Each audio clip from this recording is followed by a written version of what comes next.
জানিয়ে দেব সর্বশেষ আপডেট বাংলা সংবাদ। শুরুতেই শিরোনাম। বাংলাদেশ নিয়ে হাসিনা সরকারের সাথে ভারত ও চীনের ষড়যন্ত্র ফাঁস। এরপর থাকছে এবার সাবেক বেনজিরের কুকর্মের ভিডিও ফাঁস। সবশেষে দেখবেন হাসিনা সরকারকে আমেরিকার লাল কার্ড, ভারতে পালানোর গোপন তথ্য ফাঁস। থাকছে পিনাকি ভট্টাচার্যের বিশেষ প্রতিবেদন। এতক্ষণ শুনছিলেন সংবাদ শিরোনাম, এখন থাকছে বিস্তারিত।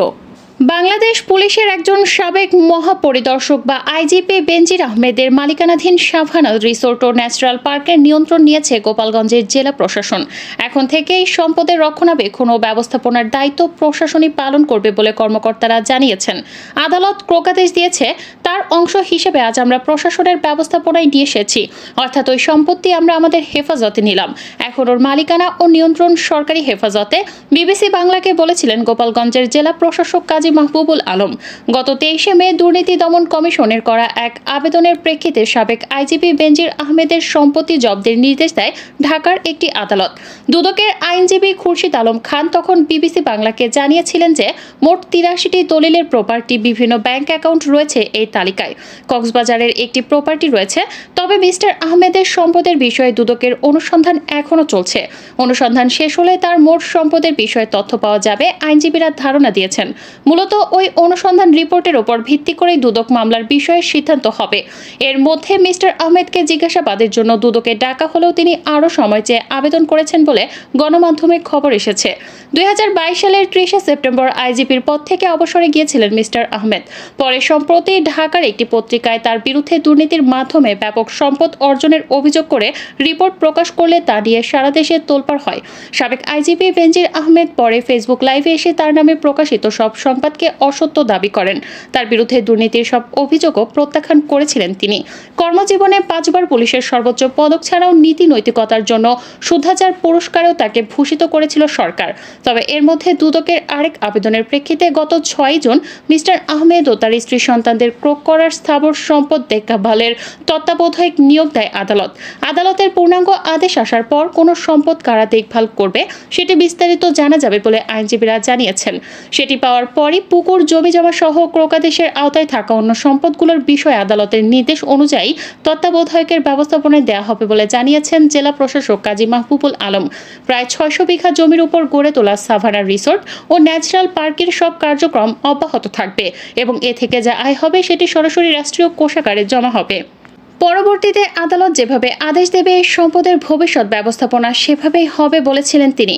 এর আগে শুক্রবার রাতেই পার্কের প্রধান গেটের সামনে মাইকিং করে জেলা প্রশাসন ও দুদক যৌথভাবে সম্পত্তি নিয়ন্ত্রণে নেওয়ার ঘোষণা দেয়। পরে তারা পার্কে প্রবেশ করে এর নিয়ন্ত্রণ বুঝে নেয়। শনিবার সকাল থেকে এটি জেলা প্রশাসনের মাধ্যমে সরকারের নিয়ন্ত্রণে ও হেফাজতে আছে বলে জানিয়েছেন জেলা প্রশাসক। ওই পার্কের ভেতরে জমি, পুকুর সহ আরও যেসব স্থাপনা আছে সেগুলোর ব্যবস্থাপনাও আদালতের আদেশের ভিত্তিতে হবে বলে জানিয়েছেন তিনি। তবে আদালতের নির্দেশে রাষ্ট্র যখন কোনো সম্পদ জব্দ করে তার কি হয় বা এর ভবিষ্যৎ সম্পর্কে আইন কি বলে, এমন প্রশ্নের জবাবে দুদকের আইনজীবী খুরশিদ আলম খান বিবিসি বাংলাকে বলেছেন, আদালত জব্দ করার নির্দেশ দিয়েছে, সে কারণে পরবর্তী অন্য কোনো নির্দেশ না আসা পর্যন্ত এই সম্পদ জব্দ অবস্থাতেই থাকবে। জব্দ সম্পত্তিতে কিছু করতে হলে আদালতের অনুমতির দরকার হয়।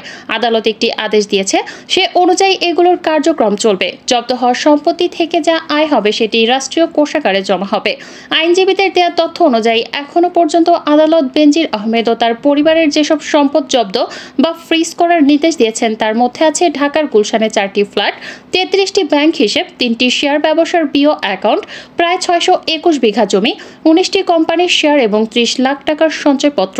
এছাড়া তদন্তকারীরা ঢাকা, গোপালগঞ্জ, মাদারীপুর ও কক্সবাজারে বেনজির আহমেদ এবং তার স্ত্রী ও 3 মেয়ের মালিকানাধীন জমির সন্ধান পেয়েছেন।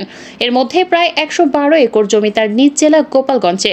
পাশাপাশি মিস্টার আহমেদ বা তার পরিবারের সদস্যদের বিদেশের সম্পদ আছে কিনা তা জানতে বাংলাদেশ ফাইন্যান্সিয়াল ইন্টেলিজেন্স ইউনিটকে চিঠি দিয়েছে দুদক।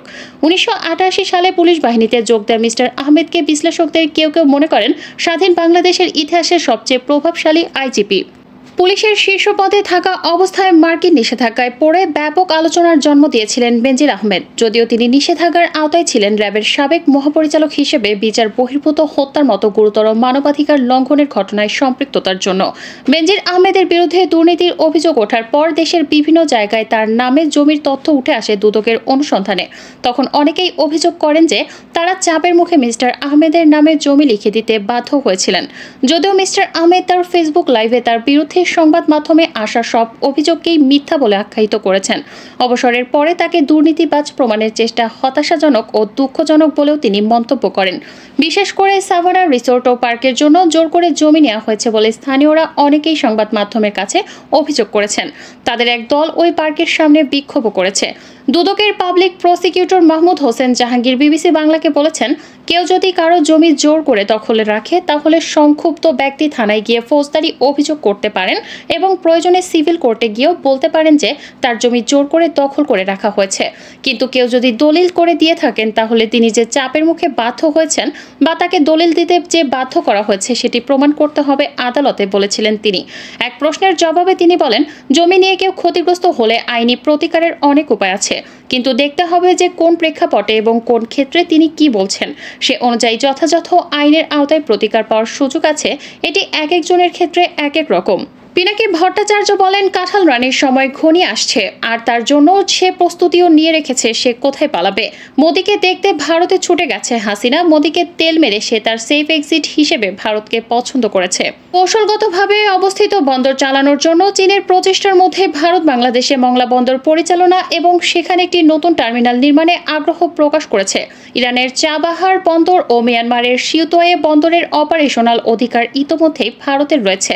এটি পেলে তা হবে ভারতের প্রতিবেশী এলাকায় তৃতীয় বিদেশি বন্দর পরিচালনার অধিকার। ইকোনমিক টাইমস সহ একাধিক ভারতীয় গণমাধ্যম এই রিপোর্ট প্রকাশ করেছে। ভারতীয় বিশ্লেষকরা মনে করছেন, এই পদক্ষেপ সফল হলে নয়াদিল্লি ভারতের নিকটবর্তী এলাকায় চীনের ক্রমবর্ধমান কৌশলগত উপস্থিতির প্রতি ভারসাম্য বজায় রাখতে সক্ষম হবে। সে সাথে ভারত মহাসাগর অঞ্চলের পশ্চিম ও পূর্ব উভয় অংশে বন্দর পরিচালনার নেট নিরাপত্তার সুবিধা পাবে দিল্লি। বিশ্লেষকদের মতে ভারত বাংলাদেশ অংশীদারিত্বের ক্ষেত্রেও এটি একটি মাইল ফলক হতে পারে। কুমিল্লার বুড়িচং সীমান্তে আবারও এক বাংলাদেশিকে গুলি করে হত্যা করেছে ভারতীয় সীমান্তরক্ষী বাহিনী। রোববার সকাল ৮টার দিকে উপজেলার বাকশিমুল ইউনিয়নের মিরপুর গ্রামে এক ঘটনা ঘটে। হত্যার শিকার বাংলাদেশির নাম আনোয়ার হোসেন। তিনি মিরপুর গ্রামের চারু মিয়ার ছেলে। বিষয়টি নিশ্চিত করেছেন ৬০ বিজিবির অধিনায়ক AM জাবের বিন জব্বার। রাজধানীর মিরপুর ৬ নম্বরের বাজারের পাশে ফয়সাল হেলথ এক্সপ্রেসের কার্যালয়, কিন্তু যে ফ্লোরে অফিস ছিল সেখানে এখন ভাড়া হবে সাইনবোর্ড ঝুলছে। মিরপুর ১ নম্বর ঈদগাহ মাঠ এলাকায় ২০২২ সালের ১২ই ডিসেম্বর বিভিন্ন তারকাদের এনে বিশাল কনসার্টের মাধ্যমে সবচেয়ে বড় স্বাস্থ্যসেবার প্রচারণার আয়োজন করেছিল ফয়সাল হেলথ এক্সপ্রেস। ঈদগাহ মাঠের কাছে এক চায়ের দোকান মানব জমিনকে বলেন, তার প্রতিবন্ধী মেয়ের জন্য একটি কার্ড করেছিলেন।